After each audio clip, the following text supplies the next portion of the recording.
Ebikolwa by'Abatume Essuula 16. Awo Pawulo n'atuuka e Derube n'e Lisitula.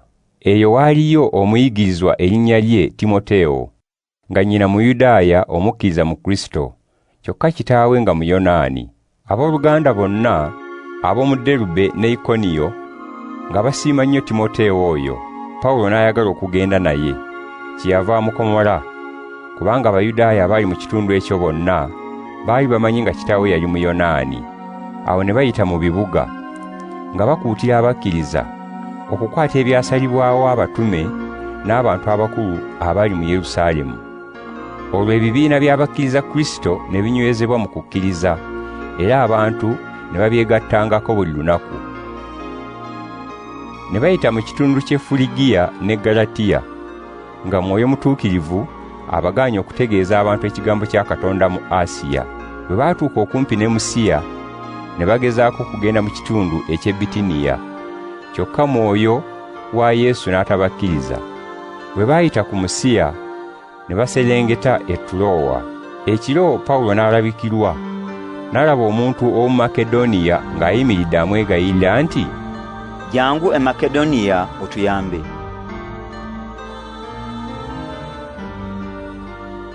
Bwe yamala okulabikirwa, amangu ago ne tusala amagezi tugende e Makedoniya, nga tutegedde nti Katonda atuyise okutegeeza abaayo amawulire amalungi. Ne tusaabala okuva e Tulowa, ne tugoba e Samotulakiya. Olunaku olwaddirira ne tutuuka e Neyapoli. Bwe twavaayo ne tutuuka e Filipi, ekibuga ekikulu ekya Makedoniya, ettwale ly'Abaroma, ne tumalayo ennaku ntonotono. Ku lunaku lwa Ssabaato ne tufuluma mu kibuga ne tugenda ku mabbali g'omugga, gye twalowooza nti eriyo ekifo gye basinziza Katonda. Ne tutuula ne twogera n'abakazi abaali bakuŋŋaanye. Omu ku bo erinnya lye Lidiya, eyava mu kibuga Tiyatira, n'atuwuliriza. Yali mutunzi wa ngoye ez'akakobe, era ng'assaamu Katonda ekitiibwa. Mukama n'aggula omutima gwe, n'akkiriza ebyo Pawulo bye yayogera. Ye n'ab'omu nnyumba ye bwe baamala okubatizibwa, n'atwegayirira ng'agamba nti, "Obanga mulabye nti nzikiriza Mukama mu mazima, mujje mubeere ewange." N'atukkirizisa.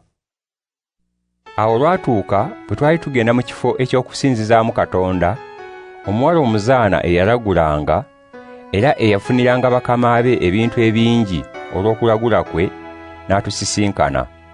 Omuwala oyo n'atugoberera nga bw'awoggana nti, "Abantu bano abaweereza ba Katonda atenkanika, ababategeeza nga bwe muyinza okulokolebwa."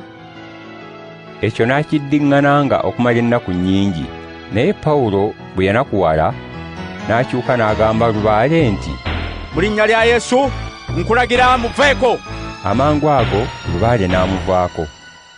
Bakama b'omuwala bwe baalaba ng'essuubi ery'okufuna ebintu liweddewo, ne bakwata Pawulo ne Siira, ne babawalaawala, ne babatwala mu mbuga eri ab'obuyinza. Bwe baabatuusa eri abalamuzi, ne bagamba nti, "Abantu bano Bayudaaya era basasamaza ekibuga kyaffe. Bayigiriza empisa ffe Abalooma ze tutayinza kukkiriza wadde okugoberera." Ekibiina ky'abantu nakyo ne kyegatta mu kubakuba. Abalamuzi ne bayuza engoye za Pawulo ne Siira, era ne balagira bakubwe emiggo. Bwe baamala okubakuba ennyo, ne babateeka mu kkomera, ne balagira omukuumi okubakuuma ennyo.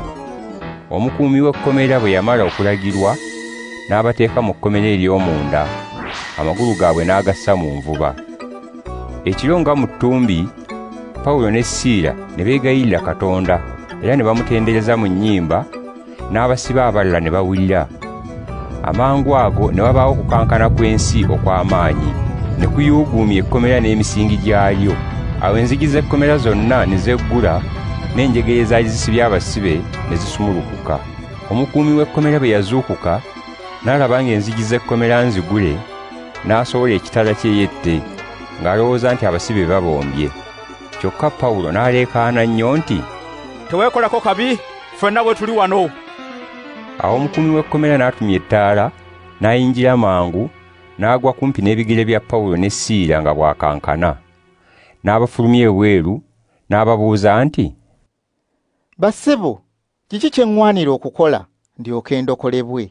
Ne bamugamba nti, kkiriza Mukama Yesu, onoolokolebwa gwe n'ab'omu nnyumba yo bonna.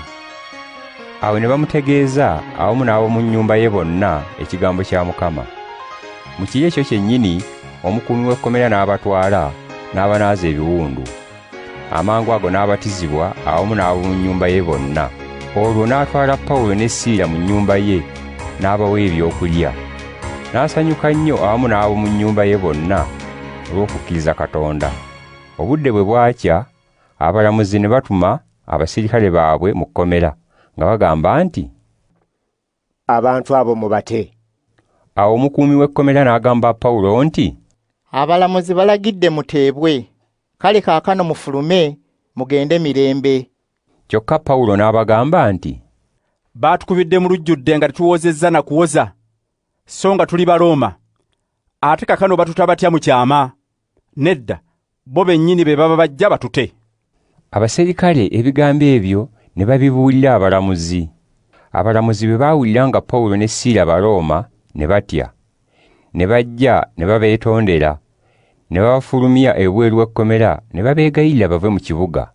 Awo Pawulo ne Siira ne bava mu kkomera ne bagenda ewa Lidiya. Bwe baamala okulaba abooluganda n'okubagumya ne bavaayo.